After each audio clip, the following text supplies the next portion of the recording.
Well, good evening, everyone. It's good to be back. Welcome to the PDC Racing League. Season 3 of this always exciting championship is about to get underway with a pair of races around the Lime Rock Park Grand Prix circuit tonight here on Year One Racing TV. Well, as the real world racing scene has started to come back to life in the second half of 2020, we've had to wait a little while to get this third season underway. But we are here now. Over the next 3 Wednesday nights, we will bring to you a pair of races each week that will decide the third champion of the PDC Racing League. Looking at the grid of drivers we've got assembled for this third season, I think we're in for another really exciting 3 weeks of racing. Well, my name is Andy McEwen here in the commentary box, ready and raring to go to talk about some sim racing once again.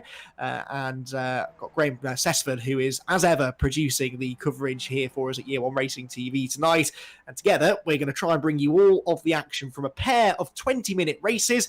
We've got qualifying for the first of those races coming up in just over 5 minutes' time. As I said, 2 20-minute races, the second of which has a completely random grid. So whilst race 1 should, in theory, have the fastest drivers at the front of the field, race number 2 could be an all-out battle to try and get to the front.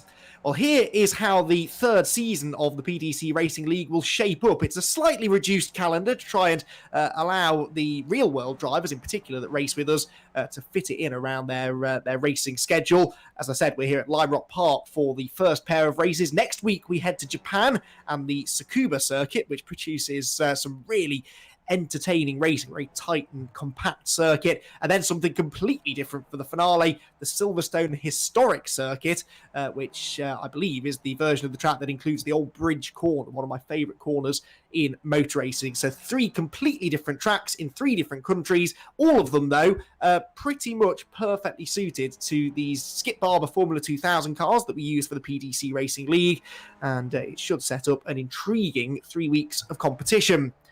Well, there are plenty of drivers looking to add their name to the list of past champions. We've had 2 seasons, 2 different winners as well from those first 2 seasons. It was Year One Racing's very own Dan Blake, who was the champion in Season 1, right back at the start of the year. And then in Season 2, as the competition really started to step up, it was an almighty fight to the finish, which eventually saw Freddie Hewitt clinch the title on the very last lap, the very last race of the season. It was an incredible battle right the way through the 10 races that we had in Season 3. Dan Blake, again, was a factor, along with many others. A lot of them are back again here this week to kick off Season 3. So will we get a new champion? Will one of those 2 maybe find their way to the top again? Well, we will possibly get our first set of answers tonight, because these first 2 races, especially over a shortened season, are going to be pretty important, I think, in determining the outcome of the championship. Both of those 2 past champions are racing with us again, Freddie Hewitt and Dan Blake. They're both expected to be pace setters. We're following Dan Blake now, the first season champion, who was 3rd in Season 2. So he's been up there right the way through, and he's pretty high on the stats of all-time race winners as well. But Freddie Hewitt also won a couple of races in the last season, both of them towards the end of the season. He really came on strong in the last couple of events, whereas Dan Blake had a solid start to the season and then a couple of missteps in the second half, and it all meant that at the end of the season, the pair were separated by just 3 points, with Ben Leach in between them as well. 1 point in the end settled it between Freddie Hewitt and Ben Leach in the fight for the title. Well, who are the ones to watch for, I wonder, in Season 3? Well, there is Freddie Hewitt, the reigning champion, carrying number 1 with a new livery, still sponsored by Fastar, and he will be carrying the number 1 proudly along the side of that car in Season 3. The Fastar sponsorship actually goes further now as well this season, because as well as a drivers' championship, we actually have, for the first time in PDC Racing League history, a teams competition as well. Not all of the drivers are part of a team, but the majority of them have paired up with one other driver to try and do well in the teams championship. So Freddie Hewitt races for Team Fastar with Team Cheetah Esports, because he's a member of the Team Cheetah Esports team, and he has David Ward in the 69 car, there he is, right on cue, as his teammates. Those two have similar liveries. David running a different colour scheme this year to fit in with the Fastar theme. And at the moment, they're the fastest two drivers in this 20-minute practice session that is only about 2 minutes away from concluding now. So already looking like a good start for Team Fastar. As for Dan Blake, well, he is also running a team, but with a new name to PDC Racing League competition, Nick Veltenaar. Nick Veltenaar, who is a very, very quick driver. There he is in car number 99, running, as far as I can tell, an identical livery to Dan Blake. So if those two get themselves together, which it looks like they will, they're going to be hard to tell apart. But whilst it's a 1-2 at the moment in practice for Team Fastar with Team Cheetah Esports, it's a 3-4 for the Year 1 racing team. Dan Blake third quickest and Veltenaar in fourth place. As in fact that changes now, and Dan Blake goes second just to ruin the nice symmetry we had at the front of the field. As for PDC themselves, well, they've got themselves a team too. There's no Pip Hammond, this season, but we do have Gavin Johnson, who is, along with Pip, one of the organisers of the PDC Racing League, and he runs in the PDC Racing team alongside the number 41 car of Jason Wood. And Jason Wood is he out there on track? No, he's not arrived yet, so it's a team of one right now for Gavin Johnson, but he's fifth quickest in the practice session. Always been sort of a consistent top 10 runner. In fact, he was a championship contender, finished third in season 1, did Gavin Johnson, looking maybe to get onto the top of the points this season. Looking at other drivers that could go well, Dean Timms definitely a name that jumps out. He's 6th quickest in practice right now, and he runs in the other Year 1 racing team, the Year 1 Racing Alpha Live squad. Dean in the pit lane at the moment. So too is his teammate, actually, the other white, black and blue car just behind him of Phil Regan, and those two are, again, very experienced racers. They're both good in these cars. They're both experienced in this championship as well. They've both been around for some time now in PDC Racing League, and all four of those Year 1 backed cars running in two separate teams, but they're very closely affiliated with each other, and they all look fairly competitive. 21 cars head out on track in practice, though, so it's a healthy entry list full of talented drivers that are about to head out onto the track now for the first properly competitive session of the season. Qualifying about to get underway, as is always the case in the PDC Racing League. There are points on offer for qualifying as well, so it pays well to get yourself at the front of the grid, not only for track position, but from a championship point of view as well. If you want to be winning championships, you really need to be qualifying well. That's definitely something that we've seen be a factor in the previous two seasons, and especially last year when you consider, or last season, I should say, earlier this year, when the championship was decided by just 1 point. Well, that 1 point can come from anywhere. It can come from a race. It can come from a qualifying session as well. And this should be a competitive session as well, I think. A 10-minute session, you'll get lots of laps around the Lime Rock Park Grand Prix circuit in 10 minutes. So lots of opportunities for the drivers to improve their time and try to stick the car on pole. So we're on board then with the reigning champion Freddie Hewitt in the Team Fastar with Team Cheetah Esports car in this very funky black and yellow livery. Made his way out of the chicane then through West Bend. There's another car in front. Now, who might that be that is looking to maybe work with Freddie? Well, Freddie backs off. He doesn't want to work with that guy, whoever it is. Heads out of the final corner now, the inventively named downhill corner, and out onto the Samposi straightaway. So this is Freddie Hewitt's first lap in anger then in Season 3 of the PDC Racing League. Big Bend, this double apex right-hander that catches drivers out. There's not a lot of grip through here. The way the car slides from the rear and then understeers through the second part of Big Bend. Then they head into the S's. Tight left-hander here, got to try and sacrifice exit speed, stay on the left-hand side of the road, then throw it back to the right through the second part of the S's, and then up No Name Straight, which is not a straight, and it does have a name, so I'm not quite sure where they came up with that from, but it's a pretty flat-out part of the circuit before you hit the brakes into the uphill chicane, named as such because it's a chicane that goes uphill. They really were on the ball when they came up with the corner names at Lime Rock Park. And that down towards West Bend again, flat out now pretty much all the way to the flag, runs a bit wide over the curbs, got to be careful, you can get lap times disallowed in iRacing if you run a bit too wide over those curbs. Nice and neat and tidy though out of the final corner, and Freddie Hewitt's first lap time of the season in qualifying is about to be registered. He crosses the start-finish line now, And it is the second fastest lap in the session because David Ward, his teammate, has actually pipped him at the moment by 0.2 of a second. It's Ward who is quickest, Freddie Hewitt is second, third is the man on your screens now, Dean Timms in the Year One Racing Alpha Live car. His teammate, Phil Reagan, is just behind him.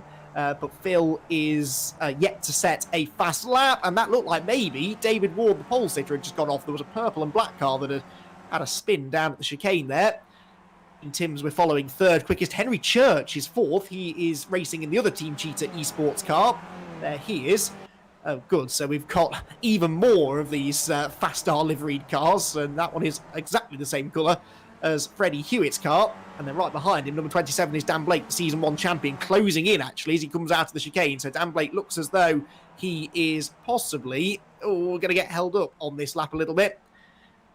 Down the hill he goes, just nips up the inside. Dan Blake is only 7th at the moment, although we've had more changes now because Gavin Johnson's gone 4th, Nick Veltenar's gone 5th. That demotes Henry Church to 6th, and Dan Blake down to 7th place. Dan completes a lap, improves his time, but not his position.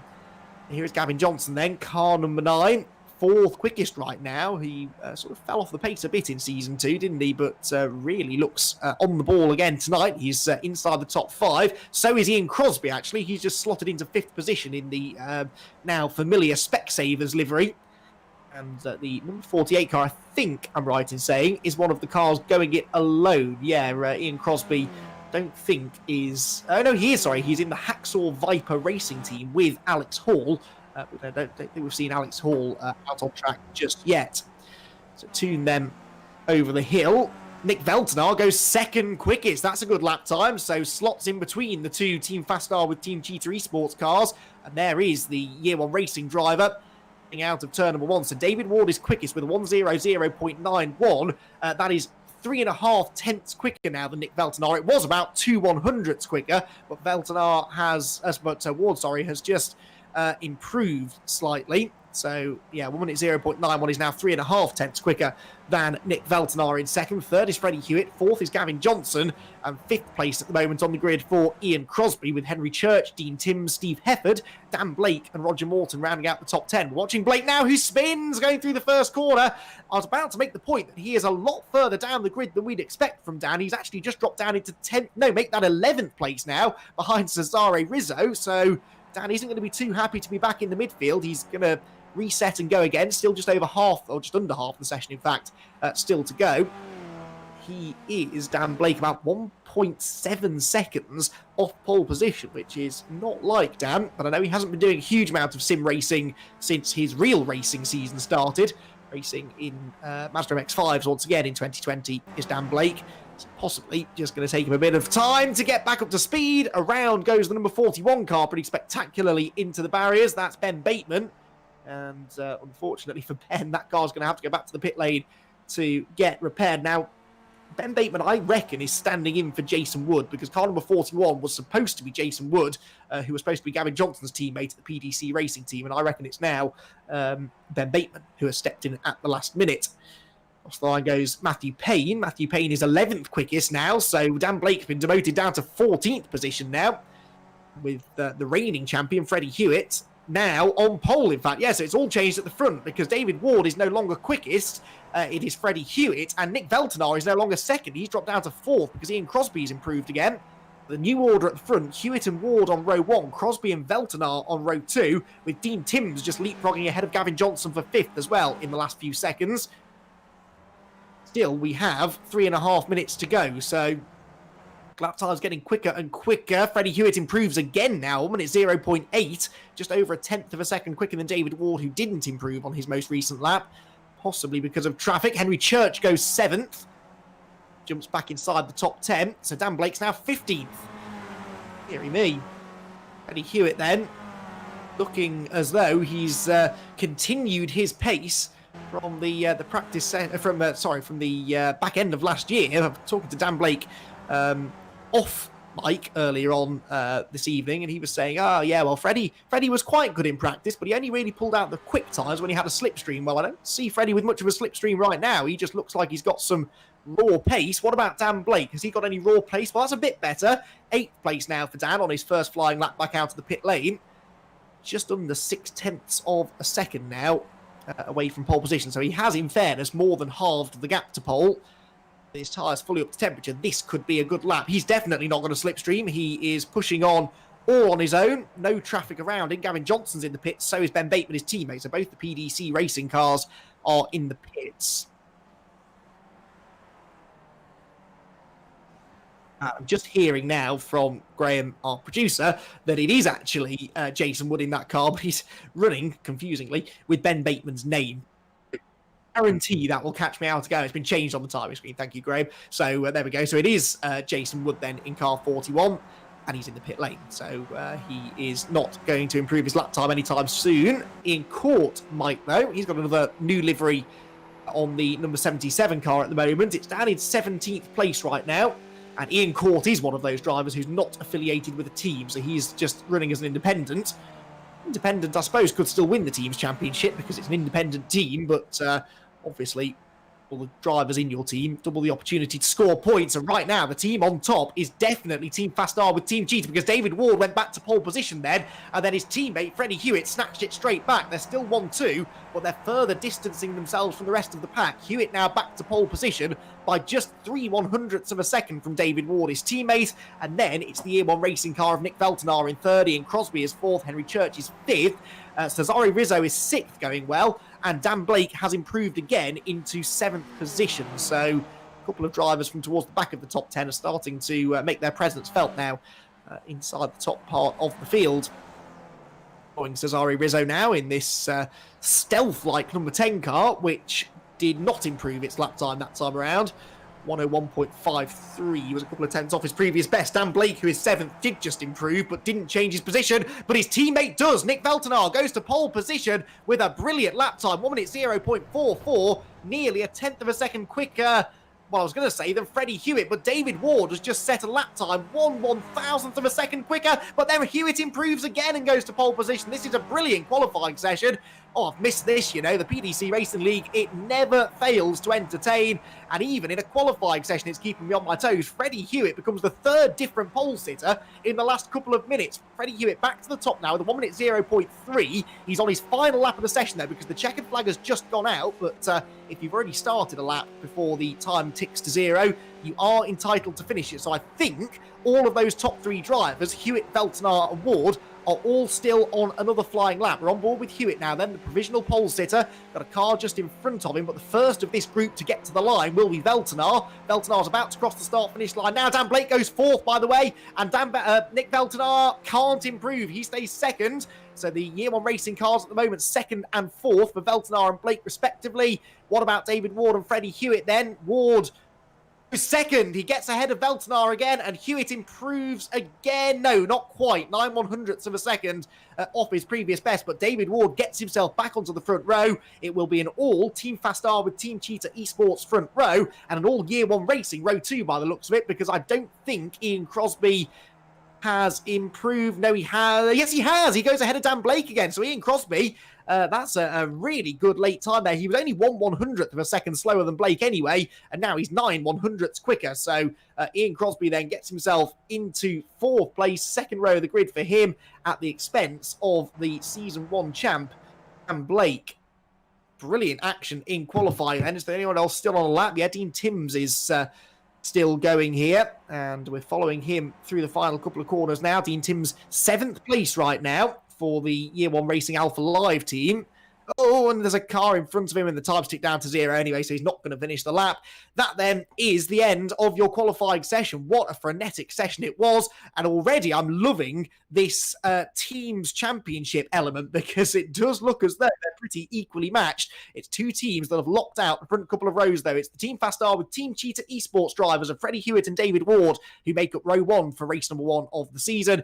Then Nick Veltenar 3rd, and actually, of course, Ian Crosby gets himself into 4th position for the Hacksaw Viper Racing team. Then row 3 for Dan Blake and Henry Church. Dean Timms and Cesaro Rizzo are on row 4, with Phil Reagan and Gavin Johnson down at the back of the top 10. Then it's Steve Hefford and Sam Holman, row 6. Row 7 for Ian Court and Pete Van Gool, ahead of Matthew Payne and Ben Best on row number 8. Roger Morton and Kevin McGlone are on row 9, with Chris Kidman, Alan Toon, and Jason Wood rounding out the 21 starters that we should hopefully get out into the race momentarily. Lights are already on then. Here we go. Season 3 of the PDC Racing League about to get underway with Freddie Hewitt and David Ward, the two teammates on row number 1 together. Lights go out. Away we go. Good start made by the pole sitter. Not so rapid away was David Ward, but he pulls across in front of Nick Veltenar to hold on to second place. Ian Crosby trying to go around the outside though. Look at that. The white and turquoise Specsavers car on the outside line. He can't improve on 4th though. Will they all get safely through the first corner? That's the next question. Looks as though they have so far. And the top 2, oh no, spoke too soon. Around has gone Rizzo. Cesaro Rizzo has had a spin going through the first corner. He'll fall to the back. Kevin McGlone has gone off the track as well, I believe. And possibly 1 or 2 others in strong first corner. Alan Toon has gone to the back. Jason Wood's been delayed. Quite a few drivers then losing ground at the start, but not the Team Fastar with Team Cheetah Esports squad, because Freddie Hewitt and David Ward have retained their top 2 positions. Dan Blake, though, is up into 4th, ahead of Ian Crosby. So Crosby, who was on the outside into turn 1, has ended up dropping down to 5th. So we do now have those 2 teams, the Fastar and Cheetah Esports team against Year 1 Racing, 1st, 2nd, 3rd and 4th. Now through the right-hander at West Bend, Big Bend, excuse me, they go into the pit straight and spinning into the pit lane almost there. Is that Dean Timms? I think it was, wasn't it? Dean Timms with the mother and father of all moments coming out of the final corner. He saved it, didn't crash into the pit wall. He might lose a place, but actually that could have gone a lot worse. That's Steve Hefford going through. He's gained 5 positions already from where he started outside of the top 10. He's just trying to make that 5th position up anyway, because actually Dean Timms doesn't want to give it to him without a fight, but Hefford does go through. Steve Hefford, who does a lot of racing with the BSR MX-5 Pro Series. This car a little bit different, but he seems just as quick in it. Right, that was a breathless first lap of racing, a 20-minute race this, remember, but it is a short lap. We should get about 19 laps of racing in here, I reckon, and already the top 5 just starting to break away slightly. Matthew Payne has headed to the pit lane. He's not alone either. Jason Wood and Alan Toon have also sustained damage on the opening lap, and they've had to pit for repairs. On board with Nick Veltenar, then making his first appearance in the PDC Racing League, but the Year 1 Racing team speak very highly of him, and you can see why. He's harrying David Ward as they come out of the final corner. Ward pulls to the inside to defend. To the outside goes the Year 1 Racing driver. He's got a slipstream from the race leader, but he's going a long way round turn 1. And at this early stage in the race, at this early stage in the season, he doesn't really want to take that sort of a risk. Back out of the hairpin into turn 2, but he's got David Ward on the ropes now, hasn't he? David's defending, he's not on the right racing line, and at a circuit like this where there's lots of changes of direction, lots of sweeping left, right sequences, it's really important that you don't have to drive too defensively. It will kill your momentum and allow the cars around you to steal an advantage.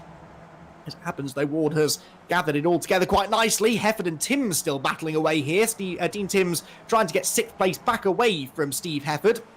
And Timms in the slipstream as he heads up the hill towards West Bend for the second time. The number 72 car in front just about fending him off. You can probably tell from the now familiar red and black Momo livery on that car that Steve Hefford, along with Peter Van Gool, his teammate, are racing for Team Momo. At the front, though, battle for second is back on. It's an action replay of a lap ago as Veltenar tries to go around the outside of David Ward into turn number 1. Big bend, double apex right-hander, so the exit is just as important as the entry speed. All stay as they were. Not the easiest place to overtake Lime Rock Park, but with that big Samposi straightaway across the start-finish line, it's perfect for slipstreaming in these Skip Barber Formula 2000 cars.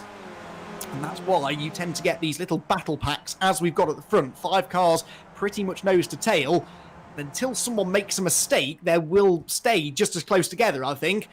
Race leader Freddie Hewitt really wants, of course, is the cars behind to start falling over each other. Then he can escape. Back to Gavin Johnson, by the way, running in 11th place. Just ahead of him is Sam Holman in the number 31 car. And Sam Holman is doing well here. He's gained 2 places, started 12th. He's into the top 10 now. But both of these drivers have lost their front wings, so they are maybe walking a little bit wounded. You need that front downforce around here as well. A high-speed circuit such as this one, you'll definitely be struggling with understeer, but I think there might have been a fair bit of contact partway around that first lap. So basically everyone outside of the top 10 either has been delayed or is driving with some damage. Already they're starting to encounter some lap traffic as Kevin McGlone has headed to the pit lane now. That, I think, is the 21 car of Chris Kidman about to go a lap down. No, it's not. It is Alan Toon, who's been in the pit lane. About to go another lap down, and they've caught him at the worst possible place, and Alan does a really good job. He's a pretty experienced sim racer these days, is Alan, and he could see the lead pack coming. He knew he wasn't as quick, and he wasn't in their fight, so he backed off, pulled to the left-hand side of the road, and let them go. The top 5 all get through cleanly. On board with Veltenar now then. Already, we are 6 minutes into this 20-minute race. The leaders are a bit closer together this time, though, and Freddie Hewitt is having to defend from David Ward. Look at that, driving down the inside of the track. Veltenar has an even bigger run from 3rd place. You can imagine Blake has got a good run in 4th as well. But in the end, there's just nowhere to go. The straight isn't quite long enough, unless the cars in front start getting side by side or have really slow runs out of the final corner. It's not quite a long enough straight, really, to make that move stick. So Veltenar might have to get inventive here.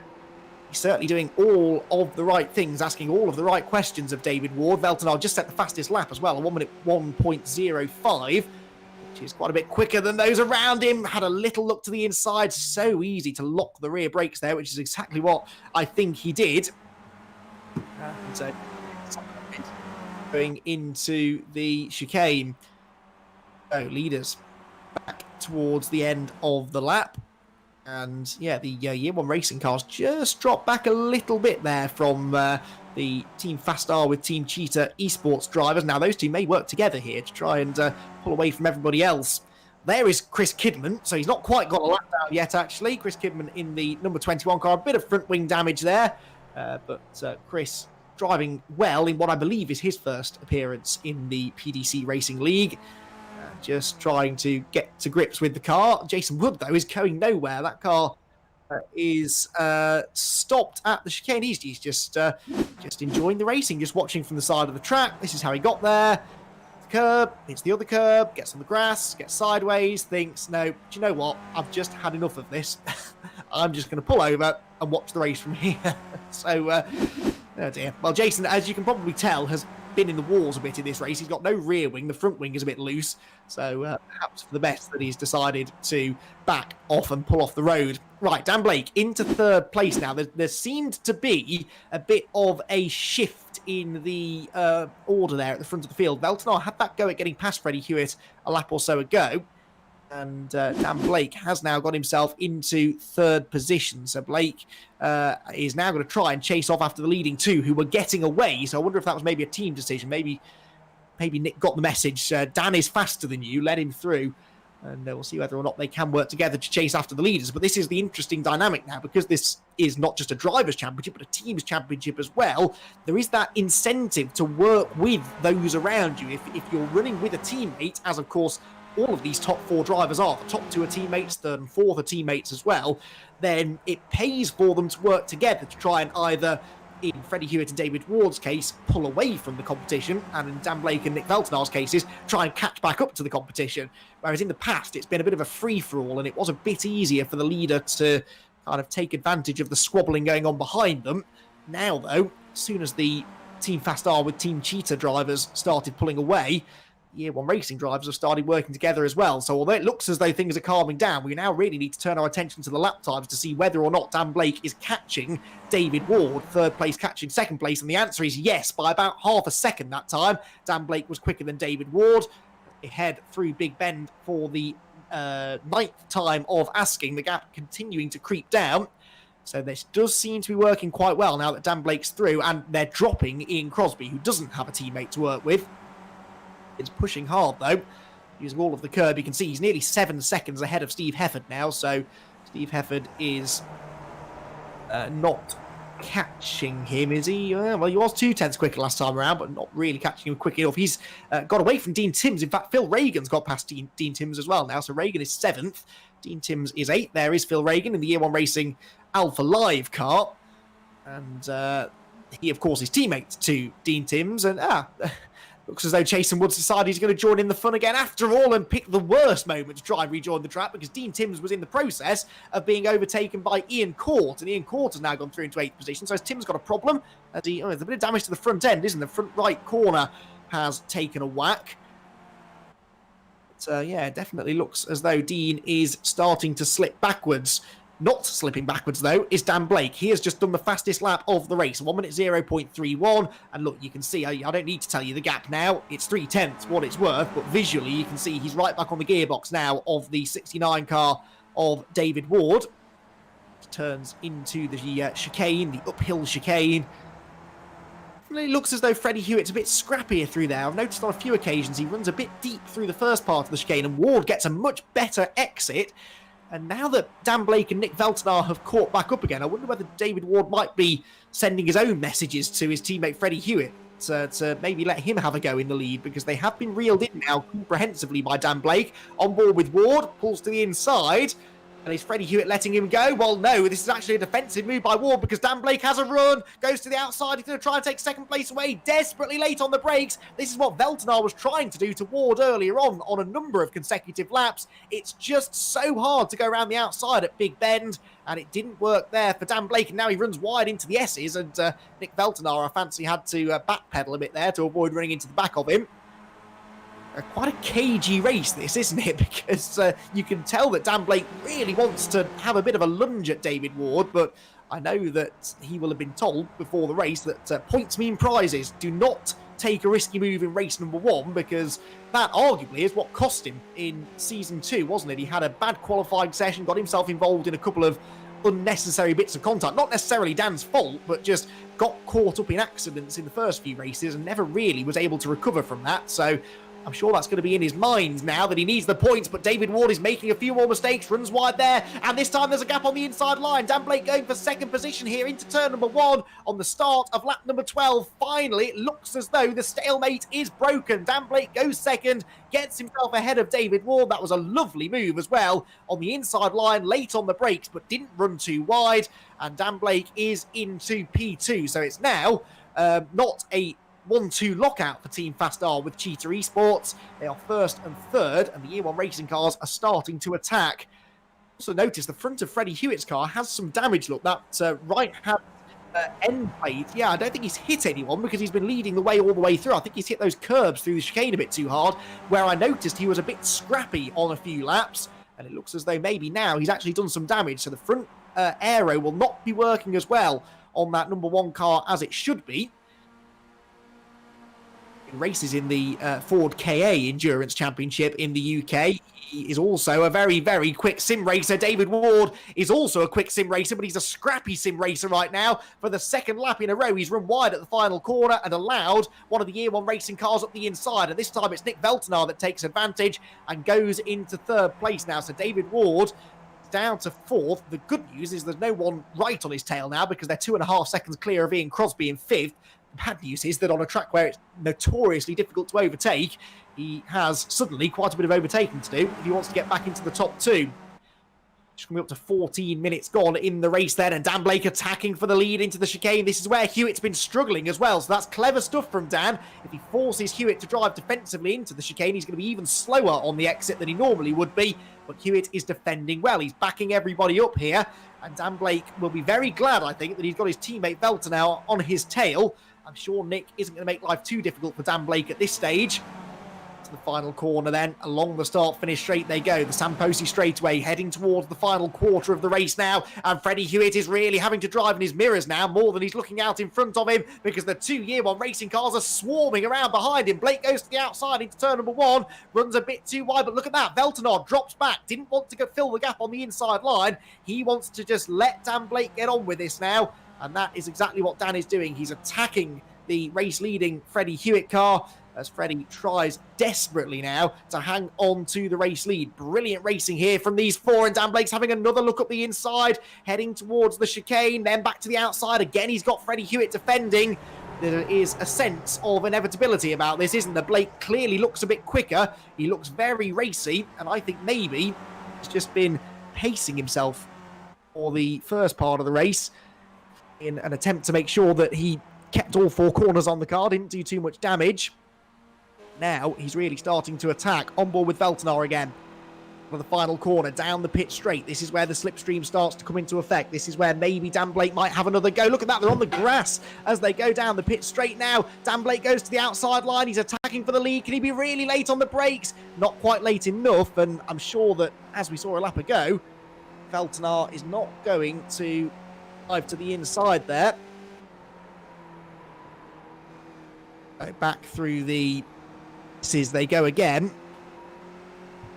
and Blake Well, he's got himself onto the tail of the race leader, Freddie Hewitt, but can he actually find a way past? That's the harder part of this, isn't it? Into the chicane again. The hill once more. First, second, third, and fourth. Absolutely locked together. It is Freddie Hewitt just about hanging on to the lead. Oh, and Dan Blake didn't get a good run out of West Bend there, did he? And so he's not as close this time to the race leader. In fact, Veltenar might have no choice but to attack him here. Pulls to the outside line. This is exactly what Freddie Hewitt wants to see in his wing mirrors. If the two teammates start falling over each other, that might allow him to escape out in front. Veltenar is trying to go around the outside of Dan Blake, but maybe just trying to get a gap back in line, I think, actually. Stays as it was. Freddie Hewitt hangs on to the lead then. It leads. Blake second, Veltenar third, Ward fourth, Ian Crosby fifth, and he's catching them now as well, only 1.4 seconds behind. There he is, look. Ian Crosby is getting... So he's almost back within slipstream. We have to suggest... Oh no, it's all gone wrong! Veltenar's off and Ian Crosby runs straight into him. Nick Veltenar, who was running third. Let's see what happened then. Down the hill into the chicane. We're on board with Veltenar. Dan Blake in front. Turns in. Oh, and David Ward got it all wrong, I think, behind him. And then, oh, bang. There was Crosby. See this from on board with Ward, really. There we go. Oh, that's just a miscalculation. I know that looks bad, but there was no way that was intentional from David Ward. He just got his braking wrong and ran straight in. Look how far back he was. Well, David Ward, I think, owes Nick Veltenar a bit of an apology after that one, and Ian Crosby too, really, because Crosby has sustained damage. He's still going in fourth, but with the amount of damage he's got, he may struggle to keep up with the race leaders. Well, the leaders have gone anyway, actually. They're 5 seconds clear now. Hewitt leads the way, and this really changes the dynamic now because it's just a two-horse race going into the final few minutes now. Freddie Hewitt versus Dan Blake, and you couldn't have scripted this any better, could you? The two former champions that we've got on the grid are running first and second. The cream always rises to the top, as they say. And Freddie Hewitt and Dan Blake, well, they've been at the front all race, or in the lead pack, I suppose, all race. But now they have well and truly distanced themselves from David Ward in third, fourth Ian Crosby, fifth Steve Hefford, sixth Phil Reagan, seventh Ian Court, eighth Dean Timms, ninth Gavin Johnson, and 10th for Roger Morton. Side by side for the race lead again. Then to the outside goes Dan Blake. And the reason I say this changes the dynamic is that he has no pressure behind him now. I know it was only his teammate that was following him before, but even so, if Dan went offline to try and make a move on Freddie, there must have been that doubt in his mind as to whether Veltenar was going to stay behind him. Now, though, doesn't have to worry about that. Freddie is the one defending. Dan is the one attacking. It's as simple as that. Down towards the scene of the crime, they come again, then into the chicane. And Dan Blake tries the outside, not to try and get through. He's just trying to tee up a good exit. But Freddie Hewitt seems to have really cleaned up his act, actually, through that part of the track now. And he's getting off the chicane much better than he was earlier on. Ironically, since he's now driving defensively. That seems to be making him go quicker through there. Ian Crosby, by the way, has pitted, unfortunately. So Steve Hefford has now been promoted into fourth place. Good effort, this, from Steve Hefford. Oh, there's a car upside down in the barriers. We'll deal with that in a moment, though, because Dan Blake is sizing up Freddie Hewitt for the lead again. Pulls to the outside line at the start-finish line. They are absolutely dead even, and Dan Blake has his nose ahead into the braking zone. But Freddie Hewitt has the preferred inside line. And even though Dan Blake had part of his car in front when they hit the brakes, it wasn't enough to drive right round the outside. But Freddie Hewitt is really having to drive defensively now through the left-hand part of the S as he drives down the inside of the road, but gets it back on the racing line for the right-hander.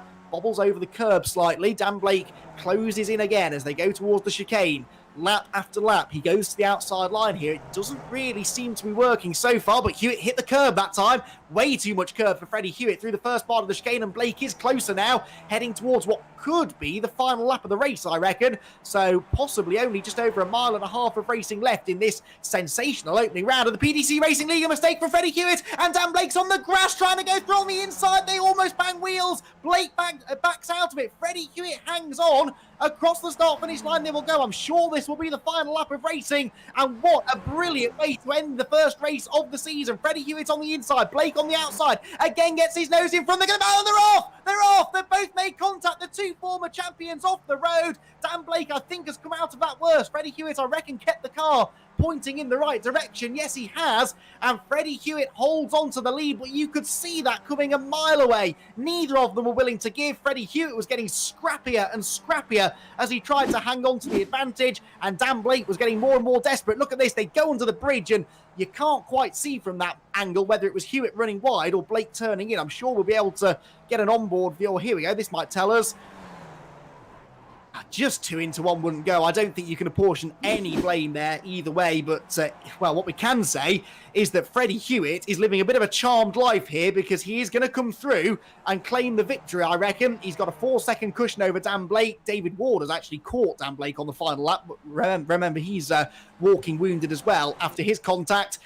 Across the line goes Freddie Hewitt to win round number 1 of Season 3 for the PDC Racing League after a dramatic race-long battle with his expected challenger for the title, Dan Blake, who comes home in second. Third for David Ward. Fourth place goes to Steve Hefford, who gained 7 positions from where he started. Fifth position for Phil Reagan. Then Ian Court will come through in 6th position. Dean Timms 7th. Gavin Johnson in 8th place. Henry Church in 9th. And Roger Morton rounding out the top 10 finishers. That wasn't bad, was it? It's been a bit of a wait to get this third season of PDC Racing League action underway, but it never fails to deliver. And that what started off as a 5-car battle for the lead, then it was whittled down to 4, then it went down to 2, realistically. And, well, I have to say, I thought Dan Blake might settle for second place. He decided not to. There's Nick Veltenal, by the way. He finishes 11th, which does not do him any justice at all, because he had every bit as a stronger race as Blake and Hewitt did, had every bit as good a chance of winning it as they did too. But in the end, it is Freddie Hewitt who manages to come out on top.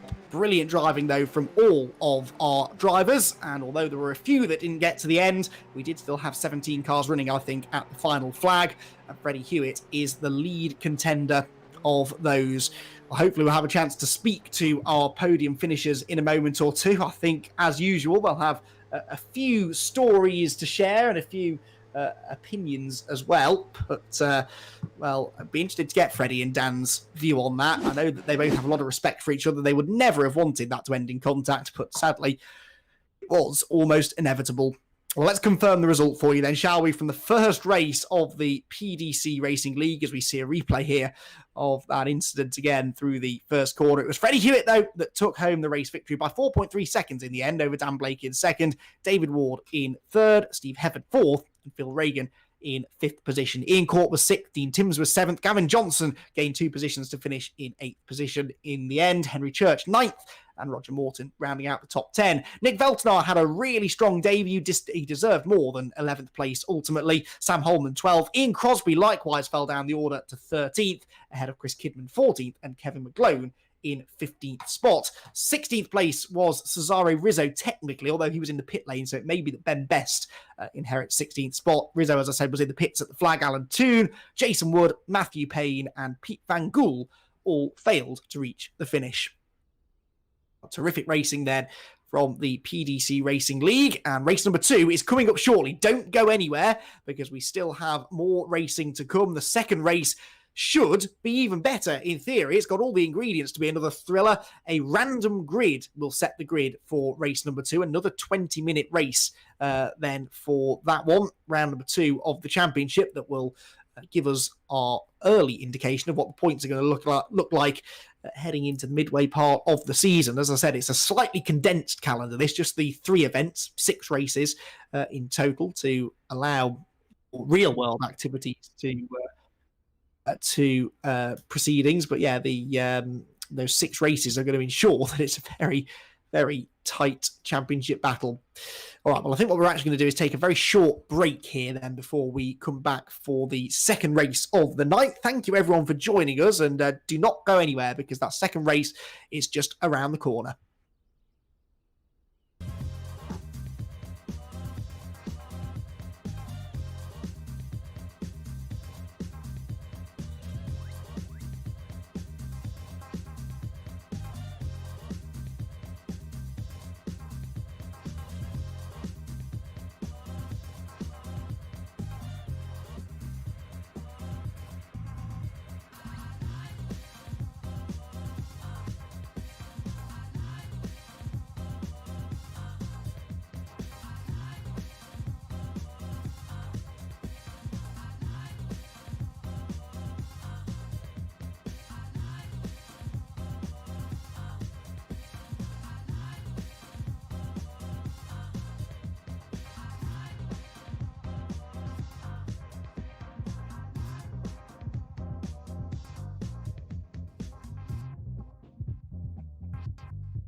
Welcome back, everyone, to the PDC Racing League from the Lime Rock Park Grand Prix circuit, where we have just witnessed an enthralling first race of this third season of racing in the PDC Racing League that saw Freddie Hewitt come out on top from Dan Blake in second after a dramatic last lap collision. And to give us his thoughts on everything that went down in that first race, I'm delighted to say we are joined in the commentary box by Freddie Hewitt, our reigning champion and our race one winner, who should be able to go and have a chat with us now. Well, Freddie, you've kind of picked up where you left off at the end of season 2. It's been a bit of a wait to get back to racing in the PDC Racing League.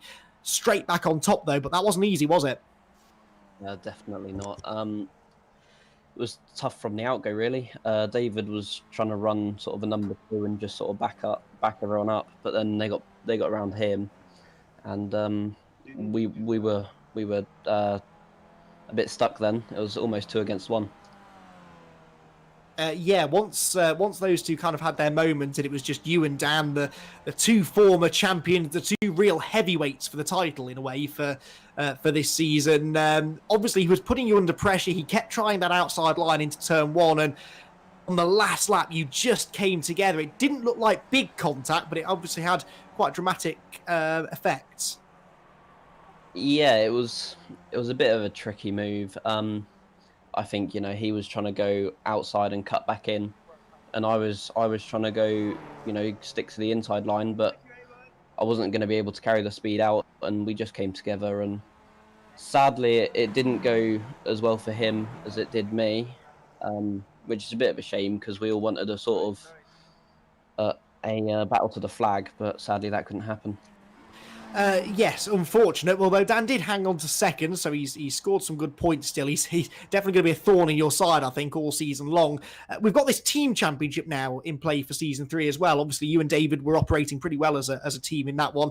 Do you think that changes the dynamic of the racing at all, especially when you're in a train of cars like that at the front? Do you think we'll see more cooperation now between those teammates?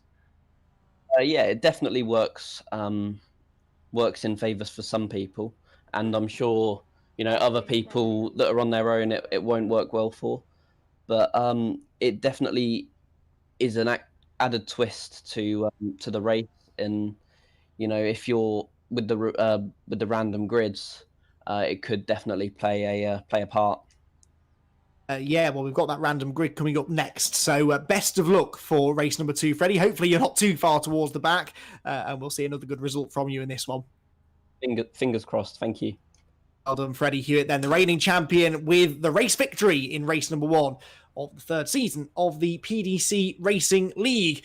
Well, that is Freddie, and hopefully before we get our second race underway, we'll have a chance to speak to Dan Blake, get his side of the story, as it were. We're in a practice session at the moment, which is going to take maybe another 5 or 6 minutes. Once that's done, though, we're straight into racing, so don't go anywhere. We've got that second race coming your way before too much longer. And as we were saying then, and as Freddie was alluding to, we have this random grid. So the front runners from the previous race could be at the front of the grid, but they might all have to come through from various points further back, and that is going to add another fascinating dynamic into the race, especially, as Freddie was saying, if they're separated from their teammates. We definitely saw the Team Fastar with Team Cheetah Esports team, which is a bit of a mouthful, and the Year One Racing team kind of working together with not with each other, but with their respective teammates until it came down to crunch time at the end of the race. Of course, with that win, Freddie Hewitt takes the early championship lead, and Dan Blake in second position. Of course, it was Hewitt that scored maximum points from qualifying as well, so he is on course, it would seem, to possibly retain his title that he scored in season 2 after a successful season that didn't really get going until we reached Donington Park towards the end of the year. Really, he had a solid top 5 result at Alton Park in the second meeting. Laguna Seca, the third meeting, didn't really go to plan for Freddie. And so as he went into the final couple of meetings in season 2, he was some way back actually in the points, but that was really when things started to change. He had a top 4 place. He had a podium in race 1 at Donington Park, and then won from pole position in race 2 at Donington. Then did the same again, won from second on the grid in the first of the finale races at the Charlotte Roval, and then managed to get himself another 3rd place. So he was never off the podium in the last 4 races. Was Freddie Hewitt in season 2, and that really is why he was able to bring home the bacon and take the victory. And now here he is trying to do the same thing in season 3. So the practice session is still ongoing. We're just hanging on because we want to try and have a word with Dan Blake. And here he is. Dan Blake then. Well, that was rather exciting for us, maybe a bit too exciting for you on last lap. Yeah, it was like a battle with Freddie, to be honest, and it just sort of I still finished second, but it is sort of what could have been really. But me and Freddie had a good battle. It was sort of Team Fast R versus Year One Racing at the start. Me and Nick were working together, and Nick tried to get past David, and when he couldn't get past David, we made the decision between us to switch the positions around to see if maybe I was able to sort of penetrate the Fast R defence a little bit, and I managed to get past David on the straight. I knew he was going to try and do what he did there, but I just thought he made the mistake going wide onto the pit straight, so I just had enough room to get my car down the inside and do it under braking, and from then on really I was trying to concentrate on getting past Freddie. It was very unfortunate with Nick as well. I think him and David had contact going into the hairpin, but I think that sort of Fast RV Year One Racing is going to be a bit of a rivalry going on through the season. We've both got similar pace, and I'm intrigued to see what this random grid race 2 throws up as well, because it's a bit of an unknown for everybody, but hopefully Lady Luck will be on my side in this one. Yeah, that's going to be interesting, isn't it? Because, and Freddie alluded to this in his interview just now, you were all kind of together with your teammates at the front of the field, and you could kind of have your own race, but now you could be completely separated from your teammates, and that immediately makes the job that bit harder. It all depends where that grid is as well. If you sort of get somewhere in the top 5 or 6, and Freddie and David are a bit further down, it's almost a case of with the teams it's a bit more tactical as well. If we can sort of if we can outnumber your opponents and sort of have that teammate behind you or in front of you and sort of work together to try and get past that driver. In some cases, like we showed in the first race, 2 heads working together can be a lot better than trying to fight it solo on your own, really. It's good to have that sort of support, and thanks to Nick as well for his support in that race. It was great. As I say, it's a shame that Nick finished as low down as he did, but he's a very quick driver, and I know it'll be raring to go this time as well. Yeah, I'm sure he will do. And I said in the commentary in that race, 11th place did not do his performance justice. He did a really good job in that first race. Obviously not the result you wanted ultimately, but it's still second place. And in this slightly shortened season that we've got now for season 3, just these 6 races, points really are crucial. So I suppose ultimately you wanted to win, but second ain't bad, is it?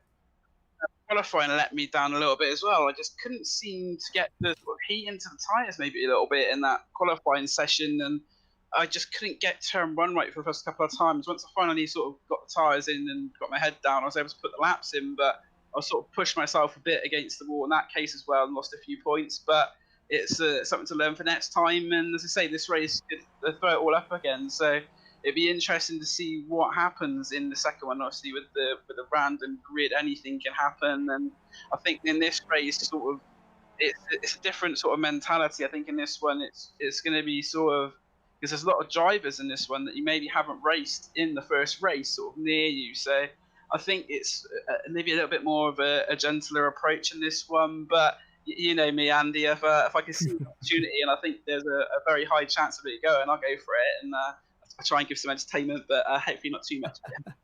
And that is why we love watching you, Dan. Thank you for joining us for a chat. Best of luck for race 2. Thank you, Andy.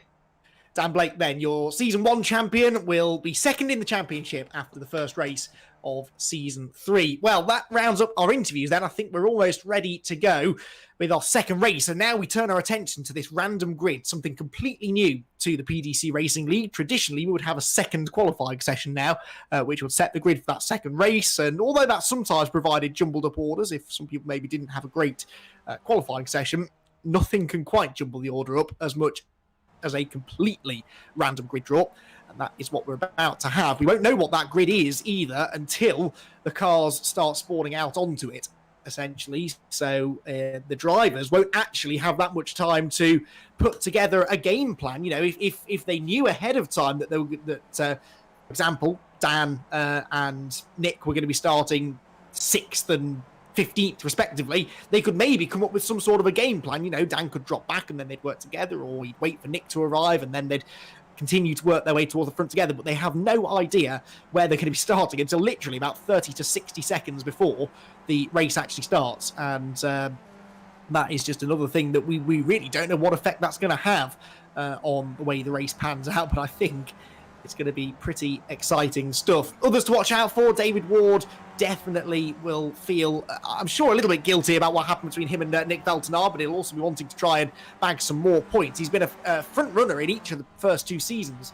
has David Ward, but just never really been able to put together a full championship campaign. He competed at every round for the first time in season 2, and indeed was on pole position for the very first round, but then never returned to the podium after that, despite being clearly one of the quickest drivers in the championship. So David, who's quickest in this unofficial practice session that's taking place right now, certainly looks as though he is going to be a title contender if he can minimise the mistakes. And that obviously was a mistake that he made in race number 1 when he ran into the back of Nick Veltenar. He'll definitely be out for some redemption as well. And I fancy that Cesaro Rizzo might be another front runner here, because he qualified well, remember. He's running 2nd in this practice session, but had that spin at the first corner. Here he comes up down into the chicane, running behind one of the Momo cars, Steve Heffen, that is, I think, number 72. Yes, it is. Cesaro Rizzo, we never got to see exactly what he could do in race 1. He eventually came home, just checking that first race result, in 16th place, although he, as I said, was the driver in the pit lane at the time of the checkered flag. So we'll see if he gets a good grid position, could be a potential race winner. Gavin Johnson also will be a little bit disappointed, I would imagine, with where he ended up. Gained a couple of places before the end. Shout out as well to Erin, his daughter, who is watching and cheering him on from home. Erin Johnson, who's messaged in saying, "Go, Dad, go."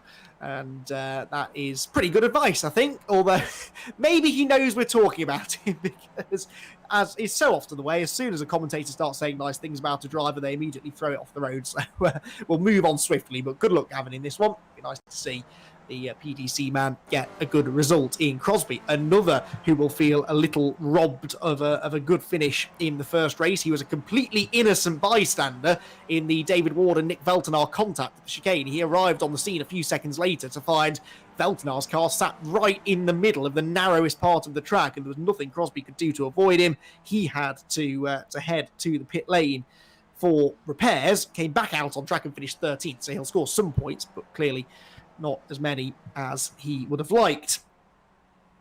Dean Timms, another. Where did he end up in race number 1? Dean Timms, 7th position. Now, he started well, didn't he, in the Year 1 Racing Alpha Live car, but then did kind of fall backwards for whatever reason in the second half of the race. I couldn't see any damage on the car. I wonder whether maybe he'd gone off and made a mistake, got dirt on his tyres. That's always a possibility, of course. Such a high-speed circuit as this, you need all of the grip you can get. Sam Holman was 12th position in the first race, and Sam is 12th quickest in this practice session, so nothing if not consistent, although I wouldn't repeat that line into turn 1 in a hurry. Running the Fast R livery is Sam, but as I mentioned earlier on, he's running in the sort of second Team Cheetah Esports team alongside Ian Crosby.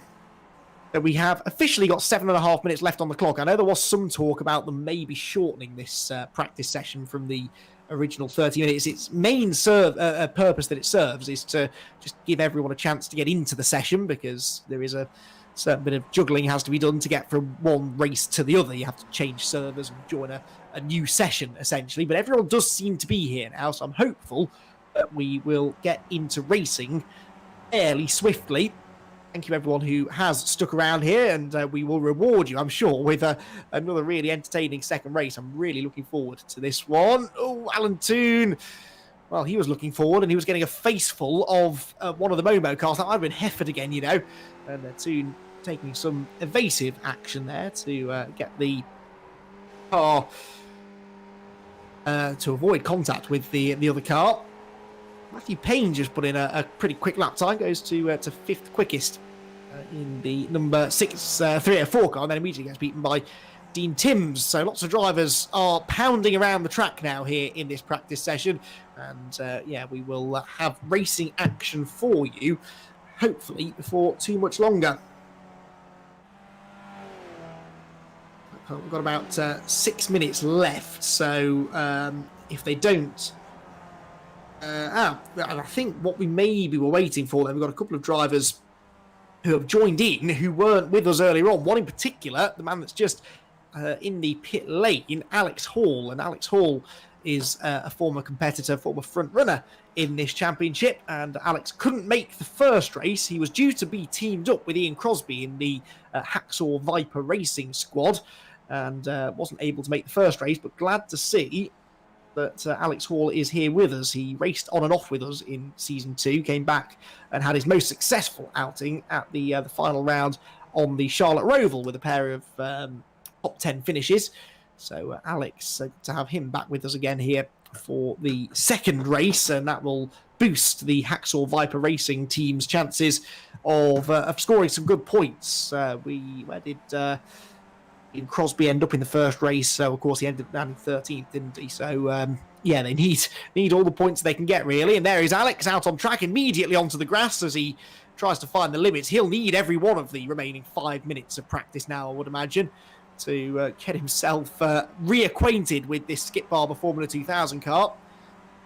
Alex, along with many drivers, I'm sure, a little out of practice actually when it came to the start of the season, because any of them, be they real racing drivers in the real world, or maybe just people that had to go back to day jobs that they hadn't been kept busy with during lockdown, but for whatever reason, a lot of people who had been doing a lot of sim racing during lockdown, I'm sure, have not been doing as much over the last month or so, and that will presumably lead to a little bit of race rustiness. Maybe we've seen a bit of this actually in the real world as well. I've been at a few of the UK's racetracks over the last few weeks and seen a bit of that race rustiness firsthand from drivers who've had their cars sat in the garage since September, October last year. They haven't tested it at all. They've turned up at the first race in August and not completely forgotten what they're doing, but it's just that the lightning quick reactions you need to be a racing driver, be that a virtual racing driver or a real world driver.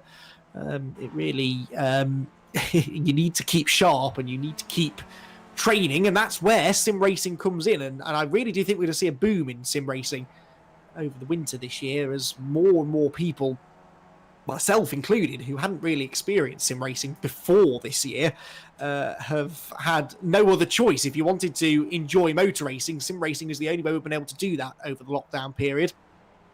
And that has meant that a lot of people have now kind of woken up to the appeal of sim racing. And I think come the winter, when the real season finishes, I think we will see more and more sim racing competitions. So watch this space. Be sure to head over to the Year One Racing social media pages as well for all of the information on their upcoming broadcasts, and not just in the immediate future, but through the rest of the year. I know they've got a few interesting projects being lined up over the winter.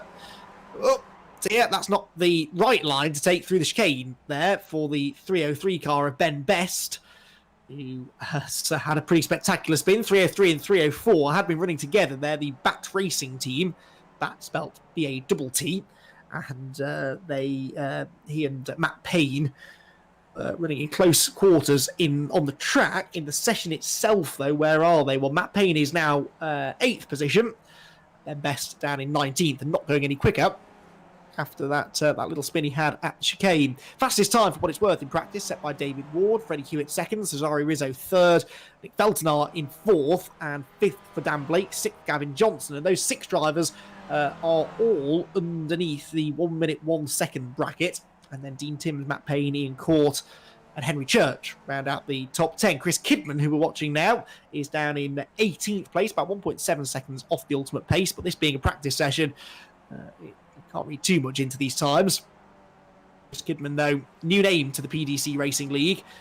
And the number 21 car heads up the hill. Not affiliated with a team at the moment is Chris, but maybe if we get a fourth or a fifth season of PDC Racing League and this team's championship continues, which I hope it will, because I think it does add a fascinating extra dynamic to the racing, and perhaps some of the teams will go on a bit of a recruitment drive over the off-season and bring in some new drivers into their teams for the next season. Dan Blake, though, it wouldn't be right if he wasn't driving in that green, yellow, black, purple and white and a bit of everything else coloured Year 1 racing car. Graham Sesford is trying to make the term Grello work. I'm really not sure it's ever going to work, but that apparently is the technical name for the greeny yellow colour that is on that car, but I'm not buying it. I'm sorry. It's green and yellow and a bit of everything else, but it looks nice. You certainly can't miss it in a pack. And the trouble is, they're not usually in the pack, are they? These Year 1 racing cars have a real habit of getting to the front. They hire quick drivers only, really, to Year 1 racing, and they are a very, very strong sim racing team. So too, of course, our team Cheetah Esports and Freddie Hewitt and David Ward, as well as the B team, if you like, of Henry Church and Sam Holman, all showing an awful lot of promise. Well, we're going to get the full practice session in then, which means there are about 25 seconds left on the clock before the race gets underway, or the race starts gridding up. So, place your bets, everyone. Who's going to be on pole? It could be literally any one of 21 drivers who are here for this second race. Will it be one of our front runners from the previous race, Freddie Hewitt, Dan Blake, David Ward, Nick Veltenar? Will it be someone that was running in the midfield, maybe a Dean Timms or a Gavin Johnson that could be a dark horse for a race win? Or will it be a complete outsider, someone like maybe Kevin McGlone on your screen now, Chris Kidman, maybe Alex Hall, who missed the first race altogether, could still get his night back on track with a front row starting position in race 2, because he is a quick driver, is Alex.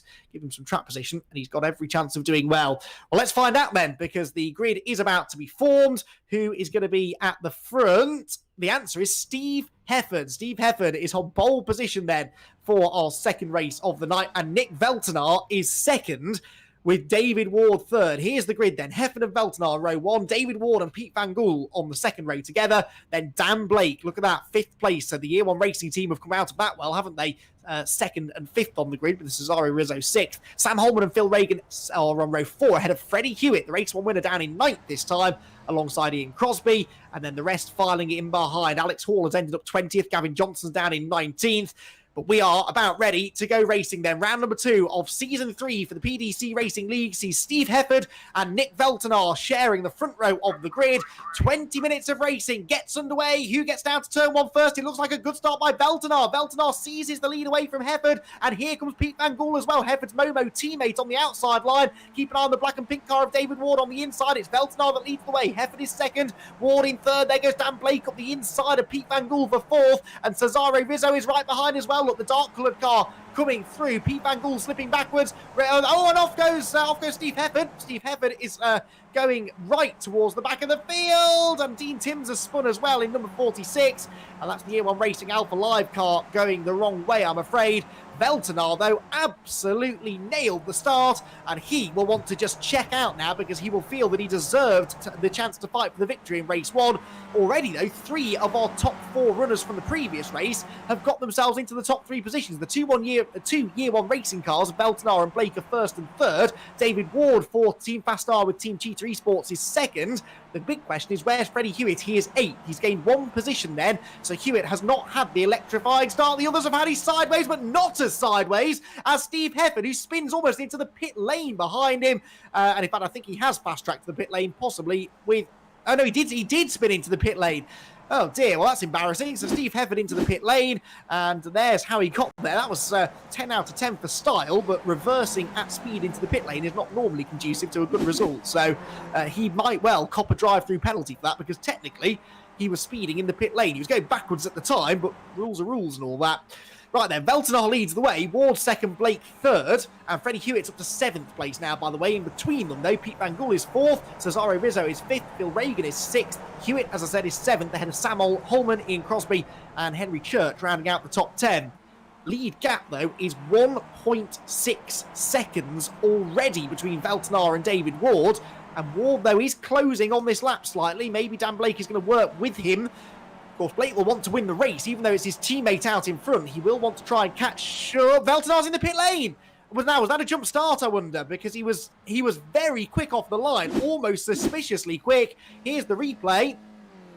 Ah, so Hefford jumped and Veltnar followed him. So they both jumped the start. So that is maybe why Hefford was trying. Maybe he was trying to get into the pit lane. There you go. Hefford goes. He stops. Veltnar goes and doesn't stop. And I think they're both copped drive-through penalties. So that is...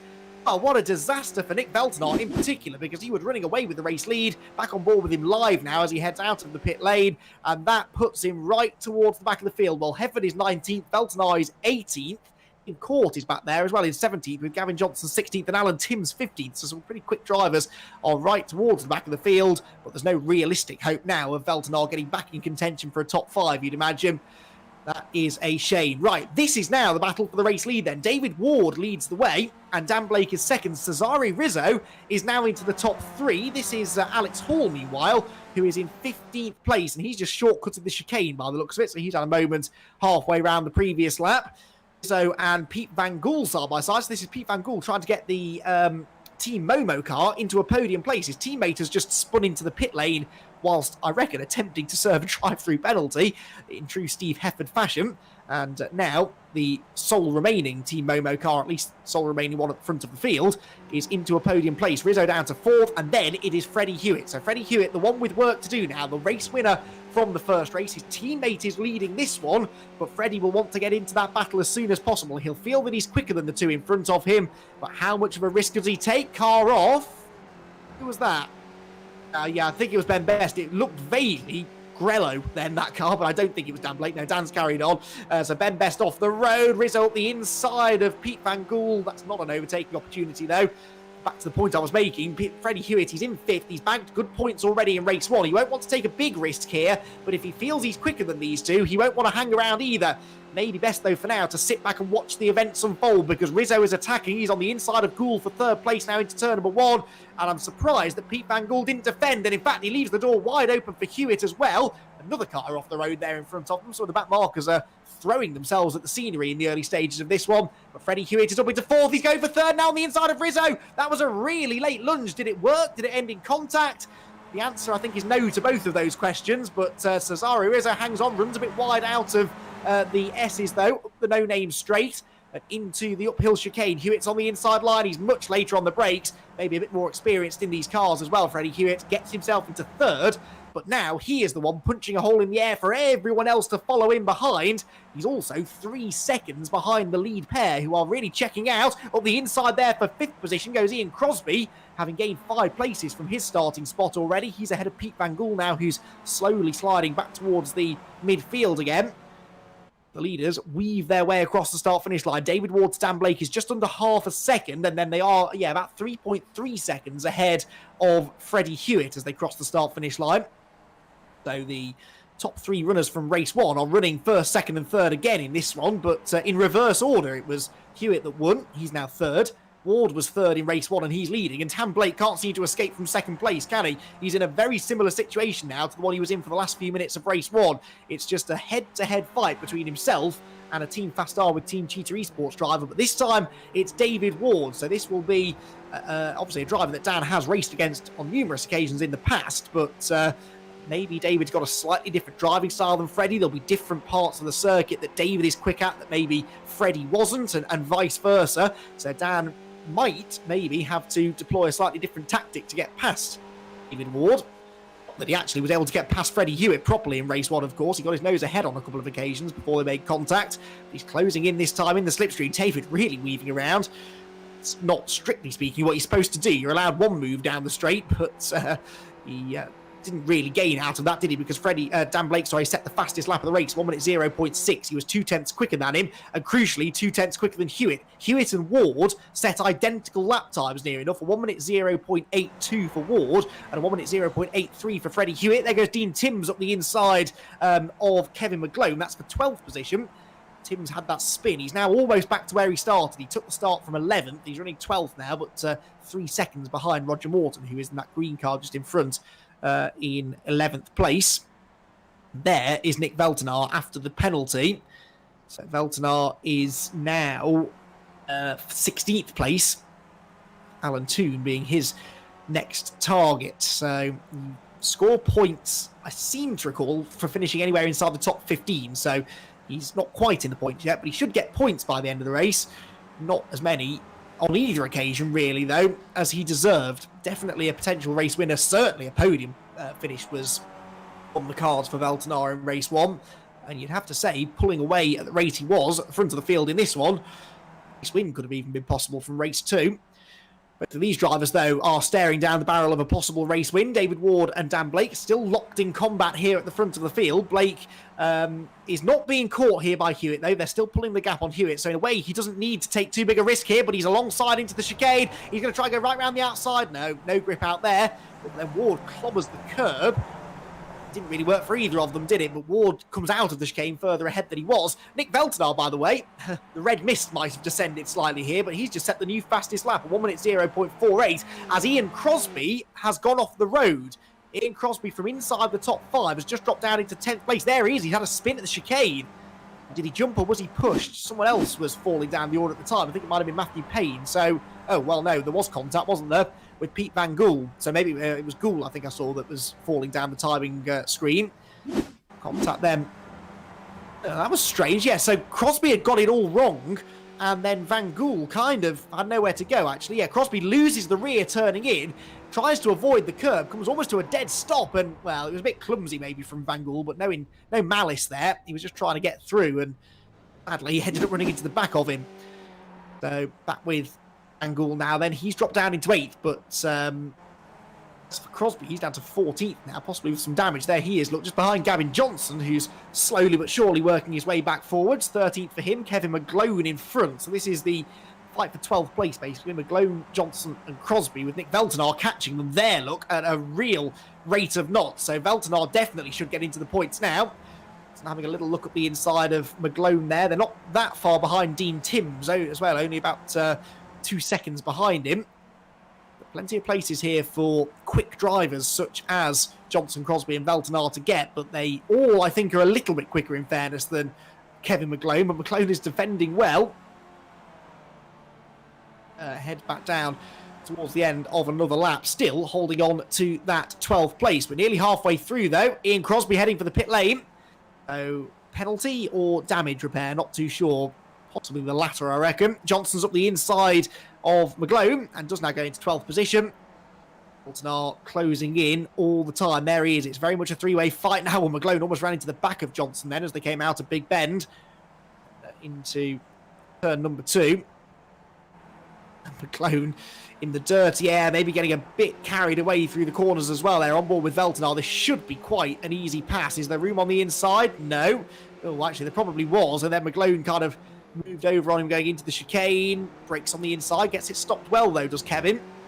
Veltner, again, picks up the throttle nicely out of the chicane. Heads to the outside into West Bend. This isn't really the place he wants to be. What he really wants to do is cut back to the late apex and maybe get up the inside into the final corner. Didn't quite do it right, though. Got another chance to get a good exit, though, through the downhill final corner. He does. Gets in the slipstream. Oh, and he didn't know where McGlone was going. McGlone kind of just hovered in the middle of the road. He's not one of those really annoying drivers that can't quite pick a lane on the motorway, and they kind of straddle two of them.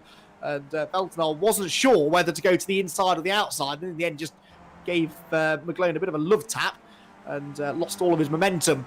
He's still in the same position they were in before then. Ward ahead of Blake, but Blake has just set another fastest lap, 1 minute 0.38. He must have dropped back on the previous lap because he was about 4 tenths quicker than Ward on the previous occasion.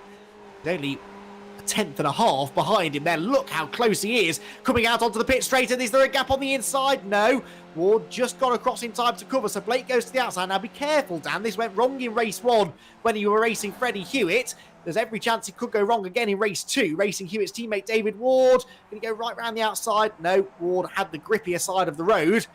Hangs on to the advantage. Blake second. Of course, Dan will be fully aware of the fact that as soon as these two start fighting, Hewitt will start closing. Hewitt was nearly half a second quicker than the race leader last time. The gap's down to 2.5 now with a personal best time for Hewitt, who crucially has got away from those behind him because, of course, he had Pete Van Gool and Ian Crosby on his tail, and they both went off. So Hewitt's under no pressure now. He's 4 seconds ahead of Henry Church, who's having a brilliant race, and Phil Reagan likewise inside the top 5, but they're some way behind Hewitt. Hewitt under no pressure then, and with the leaders starting to become a bit more preoccupied with each other, he could still get himself back into this race. As things stand, I think he would still hold on to the championship lead, would Hewitt, but it's going to be very close between these three, but there's every chance that this could change before the flag. Across the line they go. We're into the second half of the race now. And Dan Blake tries this outside line. Now, what Freddie Hewitt said in his interview after race 1 is that he thought Blake was trying to get the switch back, which looks to be the plan that he's deploying against David Ward here, trying to maybe get to the outside through the S's or force David Ward offline somehow. Whilst he is forcing Ward offline, it's not actually opening the door for Blake to get through, and they lost another 3/10 there to Freddie Hewitt in the first sector.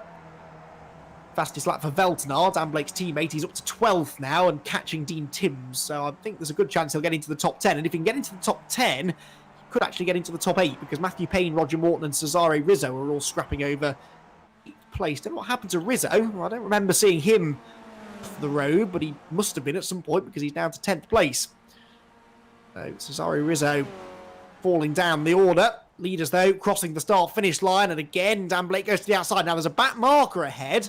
This could be interesting. Dan Blake gets his nose in front into turn number 1. He might just do it this time, actually. Oh, Ward sideways, so close to contact. Look at that. Terrific racing. And Dan Blake might have done it. He's gone round the outside at turn 1. Of that, he sold David Ward, the dummy there. Every single lap in race 1, he was trying the switchback. Every single lap in race 2, he was trying the switchback. And the time he actually got through, he forgot about the switchback and just went right round the outside. So Dan Blake leads the way and David Ward down to 2nd place. But how on earth they didn't make contact then, I will never know. Look at this. On board with Blake, goes to the outside. Back marker in front, but not quite close enough to hold them up just yet. And just about here, we can't quite see David Ward from this view, but they were millimetres apart. Just got a glimpse of his front wing there, actually. And Dan Blake went through. I'd love to see that from on board with David Ward through the middle of the corner, because they may have even made the slightest bit of contact. Oh, no, they never did. They never did. Millimetres, but they never actually touched. Brilliant racing. Here we are. He's over the curb. He's trying to give Blake room, and then he just bobbles on the curb, slips wide, and could not get a fag paper between them there through the middle of the corner. And that, of course, buys Dan Blake a ticket to the inside line into the S's. And from there, the move was easy, but he did the hard work through turn number 1. Brilliant, brilliant racing. Right then, back to live pictures. David Ward, of course, is now in the slipstream, and he's not going to let Dan Blake off the hook here. Oh, hammers those curbs through the chicane. That wasn't the ideal line through there, but they both were a bit scrappy, so David Ward stays with him. Freddie Hewitt's now only 2 seconds behind them, so he's taken another couple of tenths through their battling at the start of the lap. Blake actually getting away now, half a second, but I don't think he's broken the draft, so I think we're right on board here with David Ward down the pit straight. And look at the way that he closes in. The gap was 6 tenths coming onto the straight. It's now 5.5. That's down to half a second. Now 4.5 tenths. So actually didn't gain a huge amount there. Ooh, Blake runs a bit wide into turn 1. Now David Ward does gain on him a bit through the middle of the corner. So if Blake can break the toe, and to do that he needs to get another maybe 2 or 3 tenths up the road. But if he can do that, then he might be home free. But David Ward is going to try his best to make sure that doesn't happen. Right, now we can show you this battle. I've been itching to get back to this because this is where all of the action is really, apart from the lead scrap. This is Cesaro Rizzo 8th, Roger Morton 9th sideways. Just around the outside of him goes Matthew Payne.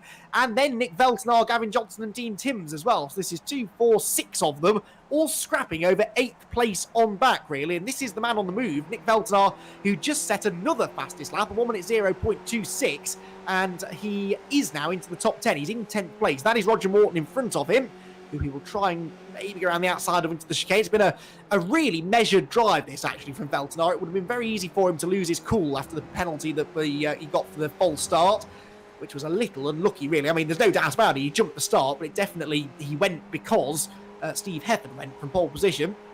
That put him right to the back of the field, but at least it left him most of the race to try and get the places back, although that was a bit of a mistake. Got a wheel on the grass turning into the downhill right-hander onto the pit straight.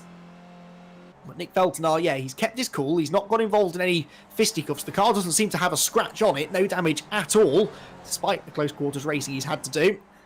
And yeah, Nick Veltnar then is on the tail of Roger Morton, who's only a second behind Cesaro Rizzo, who is 8 seconds then behind Pete Van Gool. So yeah, I think 8th is as good as it will get for any of these drivers, unless others fall by the wayside up front. They're monitoring that lead gap whilst we follow this battle, and it's not really changing. It's back down to 3/10 now, so David Ward is back with the race leader, but not close enough to attack. Oh no! Why do I say nice things about drivers? As soon as I said that Nick Veltner hadn't had any contact, he had contact, went to the outside of Roger Morton, there just wasn't room, they banged wheels, and he's into the barriers. It won't have done too much damage, but it definitely lost him time. It'll take Veltner another lap or so now, probably, to catch back up. In fact, he might have even did Matthew Payne get him? No, Payne stayed behind him. Now, David Ward is back in the race lead. How did he do this? We're going to we see a replay, although I'm not seeing it on my screen, but David Ward just got to the inside into turn 1. There we go. So fairly straightforward move in the end. Now, I'm surprised Dan Blake left him the inside. Didn't expect that. So David Ward then back into the race lead, and Dan Blake now has it all to do again, but less time to do it in. Probably only 2 more laps to go. He's in the slipstream again, gets a good exit out of the final corner. Dan Blake, David Ward goes to the inside. They're only 1.7 seconds ahead of Freddie Hewitt now. Don't count Hewitt out of this. If Hewitt gets another half a second or so closer, he'll start getting a whiff of the slipstream, and he'll be right back with them. Dan Blake tries the outside move again at turn number 1, but this time David Ward is wise to it. He drifts a bit wider, takes the line away from Dan Blake, and Dan can't get through, but they just lost half a second to Freddie Hewitt in 1 corner alone. I think Hewitt's going to catch them as they go on to the final lap at this rate. Will he have time, though, to do anything with them? That's the problem. And Blake could, though, find himself in a Team Fastar with Team Cheetah esports sandwich here at the end of the race. The hill again. Freddie Hewitt continues to inch back towards them, on board with Blake. Maybe got... Well, what do we think? Is this next lap going to be the last lap, or will we squeeze 1 more in? It's going to be tight. Okay, Graham, our producer, reckons we're going to get 2 more laps in, so that's good news for Blake. Gives him more time to no, yeah, I think this will be the last lap. So here we go, 1.5 miles to go, and Blake goes back to the outside again. He's made this work once. He's further ahead this time, gets most of his car in front. David Ward is late on the brakes. He's going to run wide, surely. Snatches the brakes on the inside. In fact, every time Blake goes to the outside, he puts himself in the danger zone. Can he stay there? Can he stay there? Yes, he can. He's on the grass. They almost bang wheels again, and David Ward chops across his nose and hangs on to the race lead. Now, that might have been Dan Blake's best chance. However, critically, on the last 2 laps, Dan Blake has led at the line despite coming off the final corner in second, so he might still be sitting pretty. If he gets a good exit from the last corner, he could draft past David Ward sideways, and here comes Freddie Hewitt into the back of Dan Blake. They made contact again on the final lap of racing, and that was all because David Ward got sideways in front of Dan Blake. Blake hit the brakes to avoid him, and Freddie Hewitt was coming with all the momentum in the world, tried to find a gap that was not there. And in the end, it's poor Dan Blake who not only loses out on 2nd place, but actually falls down to 4th as well. David Ward is going to take a dramatic race victory in round number 2 of the PDC Racing League. And it's a Team Fastar with Team Cheetah Esports 1-2, because Freddie Hewitt comes home in 2nd position, and Henry Church is 3rd, and he, remember, runs for the Team Cheetah Esports team as well. So in a way, it's a 1-2-3 for Team Cheetah, and Dan Blake ends up in 4th place for Year 1 Racing, and he did not deserve that, let's be perfectly honest. I'm not sure it was anyone's fault, but just wrong place, wrong time for Dan. He's going to be the sick of the sight of those fast R cars, isn't he, by the end of the night. Here's a replay. Look, goes to the outside into the chicane. Now, Ward is going to lose the rear of the car as they turn in. Was there contact? Well, there was, you know. There was a tiny touch there as Ward just moved across in front of Blake. Ward gets sideways. Now, Blake knows where he's going, so he's no choice but to keep the wheel straight and hit the brakes, which he does. And then, wait for it, there's going to be a huge crash as there, Freddie Hewitt had nowhere to go. I mean, the track was filled in front of him. And Freddie Hewitt, here we go, we'll see it from the outside. Look how far back Hewitt is. But then as Ward gets sideways, it just holds up Dan Blake. And look, Hewitt is fully committed. There's nothing he can do at this point to avoid hitting Blake. He hits the brakes, he tries to go to the left, he hits the curb, actually. You know what, he might have avoided Blake if that curb wasn't there, but once he hit the curb and the front wheels got in the air, he had no steering and just ran straight into the back of poor Dan Blake's car. And damage done to both of them, of course, but Blake, though, ends up spinning, and Freddie Hewitt keeps it going in the right direction. Well, I don't know what to say other than that was just a racing incident again. I'm sure that won't be much consolation to Dan, but I really do think that that's all that was. Well, for Team Fast Art with Team Cheetah Esports, they won't mind because look at this. They're going to take up formation on the start-finish line for a bit of a team photo after a 1-2-3 finish, and Sam Holman in the 31 car came home in 6th. So all 4 of their cars inside the top 6. That's a fantastic result. And you know, David Ward did nothing wrong there. He fully deserves the win. And I can't really say that Freddie Hewitt did anything wrong either. It was just 3 cars through a chicane that you can barely go single file through. I think we can have a look at the results now of our second race. And David Ward takes the race victory. Freddie Hewitt in 2nd and Henry Church 3rd. Dan Blake is 4th. He'll be disappointed with that. Phil Reagan 5th, Sam Holman 6th, Cesaro Rizzo in 7th, and Nick Feltenaar recovers to 8th. He was arguably driver of the race, really. At 9th place for Dean Timms and Gavin Johnson rounding out that top 10. Matthew Payne was 11th, Kevin McGlone 12th, Roger Morton 13th, and Steve Hefford 14th, with Ian Crosby in 15th position. Alan Toon 16th, Ben Best was 17th, then 18th for Alex Hall, 19th Ian Court, Pete Bangle was 20th, and Chris Kidman 21st, whilst Jason Wood, I believe, was a non-finisher, and our only non-finisher, actually. Considering that was the random grid race, I thought that might have been a bit more of a race of attrition, but they, for the most part, managed to get themselves to the end, not necessarily in one piece, but they all did manage to get to the end of the race. Well, if that doesn't whet your appetite for the next couple of weeks of competition, then I really don't know what will. Fantastic racing from the PDC Racing League. Don't forget, we're back again next week at 5 to 8 UK time for another pair of races at the Tsukuba circuit in Japan. And then back to Silverstone on the 26th of August, again, 5 to 8 p.m. UK time for the championship decider. And that's at the Silverstone Historic Circuit, which is a proper slipstreaming track, perfect for these Skip Barber Formula 2000 cars. And I think we're in for a really dramatic final pair of races. Well, hopefully we're going to have a chat with at least some of our podium finishes. Oh, yeah, I think they're all here. So let's have a word, shall we, with our race winner, first of all, because David Ward, who finished on the podium in race number 1 after late contact with Nick Feltenaar, has managed to get onto the top step of the podium in race number 2. So we'll wait for Graham Sessford to drag him into the comms box. There he is. Well, David, congratulations. A brilliant race victory there. What a battle you had with Dan Blake. We really didn't know which way that was going to go until basically the last corner. Yeah, it was a great racing with Dan. Really close, clean racing. And I just need to have a look and see what happened just at the end. Felt like I got tapped up the rear, but, you know, my eyes are on the front going for that finish line. Yeah, it looked like maybe there was the tiniest touch that just unsettled you, and then you were sort of sideways in the middle of the chicane. Quite frankly, you did a good job to save it. Yeah, I had the arms crossed up and everything, sweating bricks. It's super hot in here, so I'm probably going to have a nice cold shower after this. Yeah, I think that's a good idea, because you've been given a real workover all night, haven't you? You were in the lead battle throughout race 1 until right towards the end of the race. We didn't get a chance to talk to you after race 1, so let's just talk about that last lap. A tiny bit of contact with Nick Feltenaar. Again, didn't look like there was much in it, and it had been a great race up until then.